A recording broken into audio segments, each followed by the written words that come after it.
What do you make of Albanese's comments regarding Nigel Farage? Given that he's leading in the polls, shouldn't Anthony Albanese be at least careful in terms of his public comments about Farage and trying to forge a relationship? Well, he should learn from his comments about President Donald Trump. Whether you like him or not, he was the heir apparent to be president of the United States, and his comments now dog him in our relationship, which is so important to defend this nation. I mean, it doesn't matter whether you like Donald or don't like Donald, it's irrelevant. You do love Australia, and to defend Australia, we need the United States of America because we are so bereft of a capable defence force by reason of a myriad of people who haven't done their job. So get along with Donald Trump. And he said all these weird stuff about, he must have thought, in his dreams, he must have believed that he might become the Prime Minister of Australia. And why didn't he check himself and say, oh, hang on, better be a bit careful about, saying that about the prospective President of the United States, because that might turn up and bite me on the backside. But he didn't do that. Now he's doing it again with Nigel Farage. Yeah, and obviously we know that the elephant in the room, Kevin Rudd, did the exact same thing. And here we are with a very off relationship between us and our most important ally. Barnaby, we've got to ask you about this. The Prime Minister has been ranked #1 in the Australian Financial Review's Most Powerful People of the Year for a second year in a row. But we doubt it too, Barnaby. But we couldn't help but notice the e-safety czar, Julie Inman-Grant, is #3 on the list of the most culturally powerful Australians. It says, quote, with so much of our culture driven by social media platforms designed to be addictive, Inman-Grant has been able to wield direct power like few others on this list. Barnaby, given the UK is going down the digital ID path, how concerned should we be about all this power being held by the e-safety czar? Who's Inman-Grant?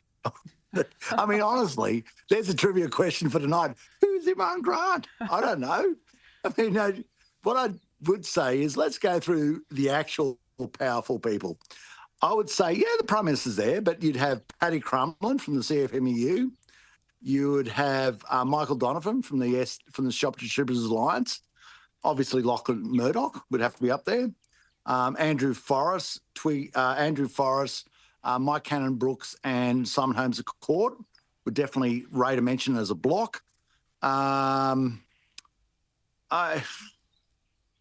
Kennedy from Stephen Kennedy from the PM&C, the senior of the bureaucrats, would actually crack a feature. So many of these, it amazes me when they go to the 10 most powerful people. It's obviously written by the 10 most ignorant people who actually don't understand how politics works. So where your money comes from makes you powerful. CFMEU, Shop Distributors Alliance, very, very powerful. Senior bureaucrats, very powerful. Senior media people, naturally enough, very powerful. And they've got all these other people like, I don't know, there's names I haven't even heard of. I mean, they're irrelevant. And the reality of the show is, you better have a wallet in your back pocket if you want to be considered powerful. And if you haven't, then maybe the Prime Minister and the Treasurer, and that's about where it stops. I reckon you're doing the e-safety commissioner a disservice, Barnaby. I don't know whether or not she's got the power, but she's certainly trying to wield it in terms of what we can and can't see. I want to move. Yeah, but it's like Jesus. It's like Jesus Christ said, "You'd only be powerful if power had been given to you from above." Right? Okay. She's only got power because she's been given it from above.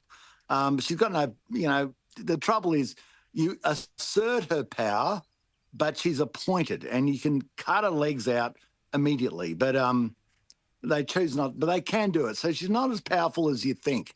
They give her power because they don't control her.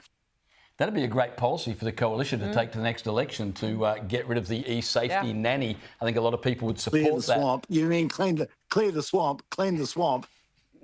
Absolutely. Well, speaking of a swamp, let's talk about energy policy because things just keep getting stuck in that particular swamp. Here's a warning for Chris Bowen. A $2.2 billion, that's US, solar plant in California is scheduled to be turned off because it just never lived up to its promises. The facility not far from Las Vegas, failed to generate anywhere near as much solar energy as was forecast. It needed natural gas to stay operational, On top of all of that, environmentalists believe it caused the death of more than 6,000 birds. So, Barnaby, this was hailed as a solar saviour, this project. Turned out to be another total solar dud. Well, the great swindle of our times. I mean, I think what you may about President Trump, but what he said is what we've been saying all along. This is the greatest con job of our time. And people have been sucked in. Follow the money, listeners. Follow the money. Who's making the dollars?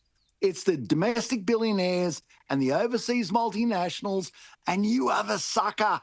You are the sucker. You're paying for this in your power bill, in your taxes. I mean, it just doesn't work. I mean, just think of it logically. Just, take a big, deep breath of air and say, can I run a vibrant economy, an industrial economy on windmills and solar panels? And, it's just BS. It's a total load of rubbish. But what we're seeing is this swindle, as the light becomes apparent on this swindle, it just falls to pieces. And on the way through, so many people are hurt. Our environment is destroyed. Our agricultural land is destroyed.